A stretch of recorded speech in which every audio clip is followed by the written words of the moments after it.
ہے گائز، میں ہوں عمران خان اور پولیٹیکل لاجک میں آپ کو ایک مرتبہ پھر سے خوش آمدید۔ آج کی اس ویڈیو میں ہم فرینچ فلاسفر جین بارڈن کی فلاسفی کو سمجھنے کی کوشش کریں گے۔ ہم ان کی ابتدائی زندگی پر روشنی ڈالیں گے، ان کے تصانیف سمیت ان کے تعلیمی زندگی کو بھی زیر بحث لائیں گے۔ اس کے بعد ہم ان کے نظریات کو ایک ایک کر کے سمجھیں گے اور ساتھ ہی فرانس کے تاریخی پس منظر پر بھی روشنی ڈالنے کی کوشش کریں گے۔ انسان دوست فلسفی اور قانون دان ژین بارڈن 16ویں صدی کے ممتاز مفکرین میں شمار ہوتے ہیں۔ بارڈن کو شہرت ان کی تھیوری آف ایبسولوٹ سوورینٹی کی وجہ سے ملی، جو انہوں نے اپنی 6 کتابوں جسے 6 بکس آف کامن ویلتھ بھی کہا جاتا ہے اس میں دیا۔ بارڈن کا تعلق اس صدی سے تھا جب فرانس میں پروٹسٹنٹ ریفارمیشن کے بعد پروٹسٹنٹ فرقہ تیزی سے پھیل رہا تھا اور یہ بات کیتھولک فرقے کو ہرگز منظور نہ تھی، جو ذریعہ بنی ایک طویل جنگ و جدل کا فرانس میں۔ یہ جنگ 1534 یعنی بارڈن کی پیدائش کے 4 سال بعد شروع ہوئی اور ان کے انتقال کے بعد 1598 میں ختم ہوئی۔ ان کے نظریات میں فرانس کے حالات نمایاں دکھائی دیتے ہیں، جسے ہم آگے ڈسکس کریں گے اس ویڈیو میں۔ بارڈن 1530 میں فرانس کے شہر اینگرز میں ایک متوسط گھرانے میں پیدا ہوئے۔ ان کے والد اپنے علاقے کے ایک مشہور درزی تھے۔ ابتدائی تعلیم انہوں نے اینگرز کی ایک خانقاہ سے حاصل کی اور وہیں ایک انٹرن راہب کے طور پر کام شروع کیا۔ 1549 میں وہ پیرس چلے گئے اور وہاں ہیومنسٹ اورینٹڈ کالج دے سکواترا لانگواس سے مزید تعلیم حاصل کی۔ انہوں نے اس کے بعد ٹیلوس شہر کی یونیورسٹی سے رومن لا بھی پڑھا۔ ان کے نظریات میں چونکہ اسکولسٹک فلسفہ نمایاں نظر آتا ہے، اس کی وجہ یہ تھی کہ بارڈن اسکولسٹک فلسفے سے کافی متاثر تھے۔ آپ کو بتاتا چلوں کہ اسکولسٹک فلسفہ میڈیول ایج میں یورپ میں میڈیول ایج میں پڑھایا جاتا تھا اور اس میں قدیم یونانی فلسفہ یعنی ایرسٹوٹیلین لاجک کو عیسائی مذہب کے نظریات کے ساتھ ملا کر یورپ کے تمام سکولز اور یونیورسٹیز میں اسے پڑھایا جاتا تھا۔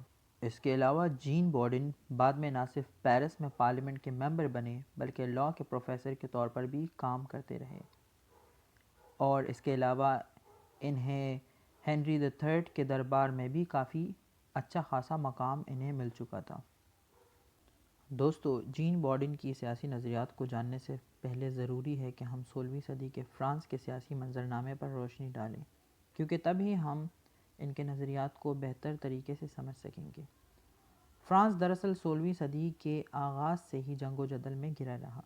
یہ جنگ عیسائی مذہب میں 1154 کے بعد پڑنے والے تقسیم کے بعد ایک دوسرے تقسیم سے شروع ہوئی، جس کا آغاز مارٹن لوتھر نے کیتھولک چرچ کے خلاف بغاوت کر کے کیا۔ اس بغاوت کے نتیجے میں ایک دوسرا فرقہ جنم لیتا ہے جسے پروٹسٹنٹس کہتے ہیں۔ اسی پروٹسٹنٹ فرقے کی ایک شاخ ہیوگناٹس کہلاتی ہے، جسے فرانس میں لوگ تیزی سے اپنانا شروع کر دیتے ہیں۔ 1534 میں یہی ہیوگناٹس پیرس میں کیتھولک فرقے کے خلاف جگہ جگہ پوسٹرز چسپاں کر دیتے ہیں، جسے بادشاہ فرانسس I اگنور کر دیتے ہیں شروع میں، لیکن بات تب حد سے بڑھ جاتی ہے جب یہ پوسٹرز ان کے محل میں ان کے بیڈ روم کے دروازے پر بھی چسپاں کر دیے جاتے ہیں۔ نتیجتاً فرانسس I تمام پوسٹرز چسپاں کرنے والوں کو زندہ جلانے کا حکم دیتے ہیں اور یوں فرانس 1534 میں مذہبی بنیاد پر ہونے والی اس طویل جنگ میں داخل ہو جاتا ہے۔ پروٹسٹنٹس کی ایذا رسانی یعنی ریلیجس پرسیکیوشن کا سلسلہ ان کی موت تک یوں ہی جاری رہتا ہے، یعنی 1547 تک یہ سلسلہ جاری رہتا ہے۔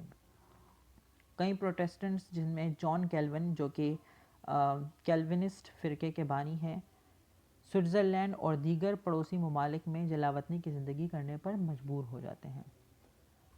فرانسس I کے بیٹے ہنری II بھی جب تخت نشین ہوتے ہیں تو وہ بھی اپنے والد کی لیگیسی کو جاری رکھتے ہیں، بلکہ وہ تو اس حد تک چلے جاتے ہیں کہ پروٹسٹنٹ فرقے کے ماننے والوں کو سزا دینے کے لیے ایک برننگ چیمبر بھی تشکیل دیتے ہیں، یعنی کہ اس قدر تعداد میں زیادہ ہوتے ہیں کہ وہ مخالفین اس قدر زیادہ تعداد میں ہوتے ہیں کہ ان کے لیے ایک الگ چیمبر تشکیل دے دیا جاتا ہے۔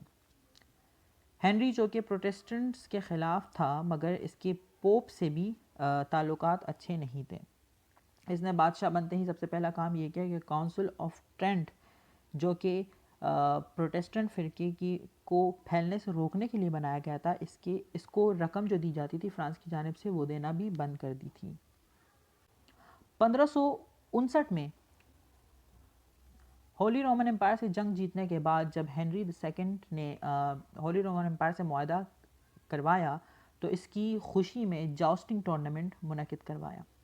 جاؤسٹنگ ٹورنامنٹ ایک ایسا کھیل تھا یورپ میں جو کہ ابھی بھی غالباً موجود ہوگا۔ یہ کھیل میڈیول ایج میں کھیلا جاتا تھا، اور اس میں کچھ اس طرح یہ کھیل کھیلا جاتا تھا کہ دو جان باز گھوڑے پہ سوار ہوتے تھے اور ان کے ہاتھوں میں ایک نیزہ ہوتا تھا، اور وہ زور سے ایک دوسرے کی طرف بھاگتے، جو بھی اس نیزے پہ لگتا اور وہ مر جاتا یا زخمی ہو جاتا اور گھوڑے سے گر جاتا وہ ہار جاتا، اور جو گھوڑے پر بیٹھا رہتا اور آخر تک بیٹھا رہتا وہ فاتح قرار دیا جاتا۔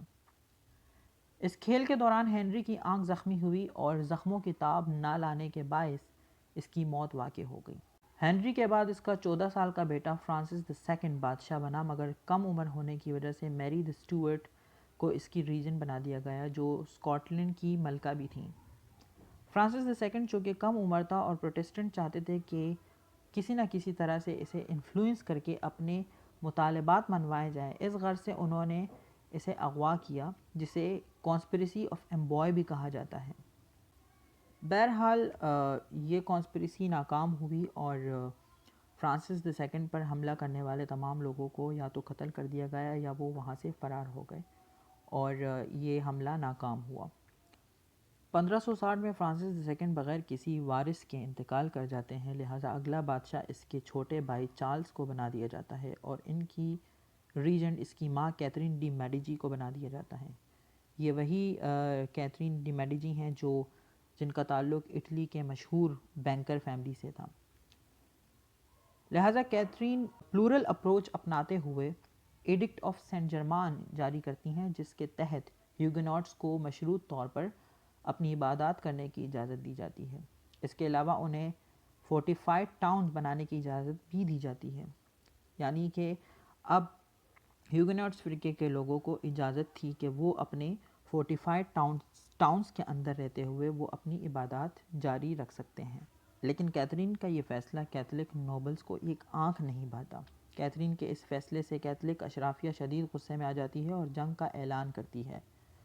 اس جنگ کے نتیجے میں ہیوگناٹس فرانس کے کئی اہم شہروں پر قبضہ کرنے میں کامیاب ہو جاتے ہیں اور کیتھولکس کو پسپا کر دیتے ہیں۔ بہرحال اس جنگ میں کسی ایک کو بھی نمایاں کامیابی نہیں ملتی، لہٰذا 1563 میں ایڈکٹ آف امبوائے جاری کیا جاتا ہے، جس کے بعد ہیوگناٹس کو کچھ مزید حقوق مل جاتے ہیں۔ اسی طرح 1567 میں دوسری جنگ تب شروع ہوتی ہے جب اسپین کے بادشاہ فلپ II اپنے نیدرلینڈز کے علاقوں میں پروٹسٹنٹس کے خلاف کارروائی کرتے ہیں۔ یہ سن کر فرانس کے پروٹسٹنٹس یعنی ہیوگناٹس ایک بار پھر سے متحرک ہو جاتے ہیں اور یہاں بھی ایک بار پھر سے جنگ چھڑ جاتی ہے، جو ایک اور ٹریٹی کے ساتھ بغیر کسی نتیجے کے رک بھی جاتی ہے۔ 1570 میں پروٹسٹنٹس کی حمایت میں انگلینڈ کود پڑتا ہے، جبکہ اسپین کیتھولکس کی حمایت برقرار رکھتا ہے۔ بیرونی مداخلت کے باعث اس مرتبہ جنگ زیادہ خونریز صورت اختیار کر جاتی ہے۔ پہلے کی طرح یہ جنگ بھی بنا کسی نتیجے کے جنگ بندی کی طرف چل پڑتی ہے، مگر اس مرتبہ ہیوگناٹس کو فرانس کے 7 اہم شہروں جن میں لاروشیل بھی شامل ہے کا کنٹرول دے دیا جاتا ہے۔ اس دوران ایک شاکنگ واقعہ یہ ہوتا ہے جب چارلس اپنی بہن کی شادی نیویر کے بادشاہ ہنری سے کروا دیتے ہیں، جو کہ خود بھی ایک ہیوگناٹ ہوتے ہیں۔ حالات بہتر ہونا شروع ہوتے ہی ہیں کہ سینٹ بارتھولمیوز ڈے میسیکر ہوتا ہے، جب 1573 اگست میں کیتھولک نوبلز حملہ کر کے کئی ہیوگناٹس کا قتل عام کرتے ہیں اور پیرس کی سڑکوں میں خون کا تالاب بن جاتا ہے۔ اس قدر گھمسان کی لڑائی کیتھولکس اور پروٹسٹنٹس کے درمیان شروع ہوتی ہے۔ 1574 میں چارلز کا انتقال ہوتا ہے تو اگلا بادشاہ اس کے چھوٹے بھائی ہنری the تھرڈ کو بنا دیا جاتا ہے۔ ہنری کا بھائی فرانسس اس کی مخالفت میں ہیوگناٹس کے ساتھ مل کر اسی طرح چھٹی، ساتویں اور آٹھویں جنگیں بھی لڑتا ہے اور بالآخر اس کی موت بھی واقع ہو جاتی ہے۔ اب جبکہ ہنری the تھرڈ کا کوئی وارث نہیں ہے، لہٰذا فرانس کے قانون کے تحت اگلا بادشاہ ہنری آف نیویئر کو بننا تھا، جو کیتھولک فرانس کے لیے ہرگز قبول نہ تھا۔ لیکن کئی سازشوں اور جنگ و جدل کے بعد بالآخر ہنری آف نیویئر یعنی ہنری the فورتھ فرانس کے بادشاہ بن ہی جاتے ہیں، اور ان کے بادشاہ بنتے ہی وہ اپنا مسلک بھی ترک کر کے کیتھولک بن جاتے ہیں اور ہیوگناٹس کو بھی ایڈکٹ آف نانتیز جاری کر کے خوش کر دیتے ہیں۔ اس کے ساتھ ہی فرانس میں وار آف ریلیجن کا اختتام ہوتا ہے، جو اگلے 100 سال تک یہ امن دونوں مسلکوں کے درمیان جاری رہتا ہے۔ اس تمام بیک گراؤنڈ سے ہمیں ایک چیز یہ معلوم ہوتی ہے دوستو کہ جین بارڈن نے جو سوورینٹی کا جو ایبسولوٹ سوورینٹی کی جو تھیوری دی، اس کا مطلب یہی ہے کہ فرانس میں کسی بھی بادشاہ کے پاس اس تمام جنگ کے دوران، اس تمام وار آف ریلیجن کے دوران، فرانس کے تمام بادشاہ جو ایک ایک کر کے آئے اور گئے، ان کے پاس ایبسولوٹ سوورینٹی نہیں تھی۔ وہ جو بھی ایڈکٹ ایشو کرتے اسے یا تو کیتھولک نوبلز اسے رد کر کے ردی کی ٹوکری میں ڈال دیتے تھے، یا پھر عوام اس کی مخالفت کر دیتے تھے۔ شاید یہی وجہ تھی کہ جین بارڈن نے ایبسولوٹ سوورینٹی کا نظریہ دیا، تاکہ بادشاہ جو بھی فیصلہ کرے اسے سب دل سے مانے اور اس پر عمل کرے، کیونکہ بادشاہ سوورن ہونا چاہیے۔ بارڈن کی تصانیف کی اگر بات کریں تو انہوں نے کئی کتابیں لکھی، جس میں انہوں نے لاء پر کتابیں لکھی، اکانومی کو ڈسکس کیا، انہوں نے سیاست پر لکھی، اس کے علاوہ انہوں نے مذہب اور وچ کرافٹ کے حوالے سے بھی کتابیں لکھیں، جس میں مشہور ان کی کتاب ڈیلا ڈیمونمی ایک مشہور ان کی کتاب ہے، جس کا ترجمہ انگریزی میں بھی کیا گیا۔ ان کی کتب میں واضح طور پر رامزم کی جھلک نظر آتی ہے، جو کہ اسکولسٹک اسکول آف تھاٹس کا مجموعہ تھا، اور اسے پیٹرس رامس نے تشکیل دیا تھا۔ اب آتے ہیں ان کے نظریات کی جانب، جن میں تھیوری آف ایبسولوٹ سوورینٹی سب سے زیادہ مشہور ہوئی، جس پر آج تک ورلڈ پالیٹکس میں عمل کیا جاتا ہے۔ بارڈن کا ماننا تھا کہ ایک حکمران کے پاس اگر حکومت ہے تو وہ ایبسولوٹ یعنی کامل ہونی چاہیے، اس پر کوئی سوال نہیں اٹھنا چاہیے اور نہ ہی وہ محدود ہونی چاہیے۔ طاقت، اختیارات کا منبع صرف حکمران کے پاس ہونا چاہیے۔ ریاست کے ہر سیاہ و سفید کے مالک بھی بس وہی حکمران ہونا چاہیے۔ بارڈن اس کے برعکس سمجھتے ہیں کہ منتخب حکمران کے پاس سوورینٹی نہیں ہوتی، کیونکہ اس کی ڈور تو اسے منتخب کروانے والوں یعنی عوام کے پاس ہوتی ہے۔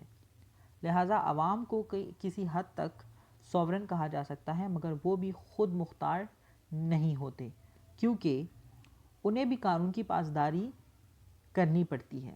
لہٰذا بارڈن کا پرنس نہ ہی اپنے بنائے ہوئے قوانین کا تابع ہوگا اور نہ ہی وہ اپنے پریڈیسیسرز کے بنائے ہوئے قوانین کو فالو کرے گا۔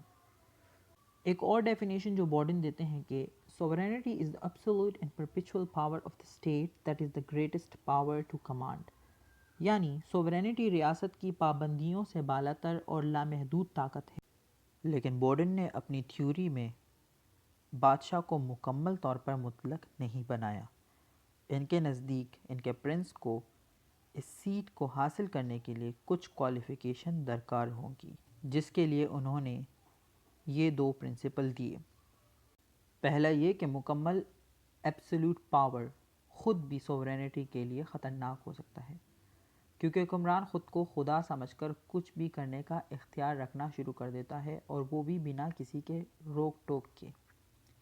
لہٰذا بارڈن کے پرنس کو سوورن بننے کے لیے پہلی شرط یہ تسلیم کرنی ہوگی کہ وہ کسی بھی شہری کی پرائیویٹ پراپرٹی کو ضبط کرنے کا اختیار نہیں رکھے گا، اور نہ ہی وہ دیگر سوورن کے ساتھ کیے گئے معاہدے یعنی ایگریمنٹس توڑے گا۔ پھر بارڈن اپنے سوورن سے دوسرا یہ مطالبہ کرتے ہیں کہ اسے نیچرل لاز کی پاسداری کرنی لازم ہوگی، یعنی کہ جو قوانین قدرت نے دیے ہیں، جیسے کہ پراپرٹی رکھنے کا حق اور زندہ رہنے کا حق، اس پر عمل درآمد کرے گا۔ پھر انہی نیچرل لا سے ماڈرن ڈیوینٹی یعنی خدا کو ریلیٹ کرتے ہیں کہ یہ ایک طرح سے خدا اور سوورن کے درمیان معاہدہ ہے، کیونکہ اس کی حکمرانی کو اسی صورت میں لیجیٹمائز کیا جائے گا اور دنیاوی قوانین بنانے کا اسے اختیار ملے گا بشرط وہ خدا کے بنائے گئے نیچرل لاز کو لاگو کرے۔ یعنی عام الفاظ میں کہا جا سکتا ہے کہ حکمران زمین پر خدا کا نمائندہ ہوگا۔ یہی چیز ہمیں پاکستان کے آئین میں شامل آبجیکٹو ریزولوشن میں بھی دکھائی دیتی ہے، جس میں یہ کہا گیا ہے کہ تمام اختیارات یعنی تمام اقتدار اعلیٰ خدا کے پاس ہوگی اور حکمران زمین پر یعنی اس ملک میں خدا کا نمائندہ ہوگا۔ فارم آف گورنمنٹ پر اگر بات کی جائے تو بورڈن اپنی کتاب دی ریپبلک میں حکومت کی اقسام کو بیان کرتے ہوئے بتاتے ہیں کہ اقتدار اعلیٰ یعنی سوورینٹی کو تقسیم نہیں کیا جا سکتا، یا تو یہ ایک شخص کے پاس ہوگی یا پھر ایک گروپ کے پاس۔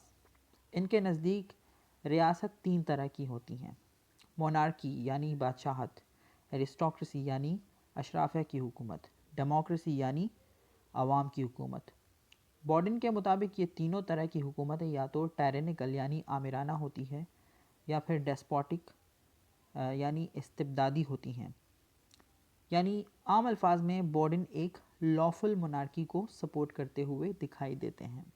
ان کے مطابق آمرانہ حکومت وہ ہوتی ہے جہاں بادشاہ خدا کے قوانین کی پاسداری نہ کرتے ہوئے صرف اپنے مفاد کو بالائے طاق رکھتا ہے اور اپنی رعایا کو اپنا غلام تصور کرتا ہے، جبکہ ڈیسپوٹک ریاست میں بادشاہ لا آف نیچر کو اوبے کرتا ہے اور اس کے بدلے میں اس کی رعایا اسے اوبے کرتی ہے، یعنی ایک مہذب اور انسٹیٹیوشنل بادشاہت ہوتی ہے۔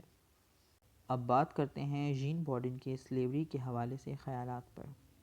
بورڈن نے سلیوری کو اپنی کتاب دی ریپبلک کے چیپٹر 5 بک 1 میں ڈسکس کیا ہے۔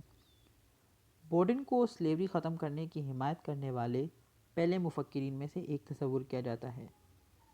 ان کے دور میں سلیوری کا نظام دنیا بھر میں ایک لا آف نیشن کے طور پر موجود تھا۔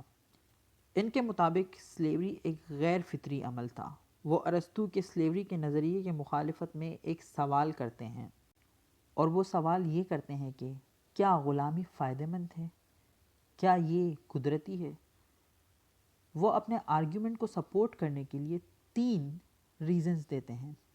پہلا یہ، اگر ایک مضبوط اور عقل مند شخص بیوقوف اور کمزور شخص کا مالک بنتا ہے تو یہ بات سمجھ میں آتی ہے اور قدرتی بھی کہلائے گی، لیکن اس کے برعکس اسی سلیوری کے قانون کے تحت اگر ایک بیوقوف شخص کسی عقل مند اور مضبوط شخص کا مالک بن جائے تو کیا یہ نیچرل کہلائے گا؟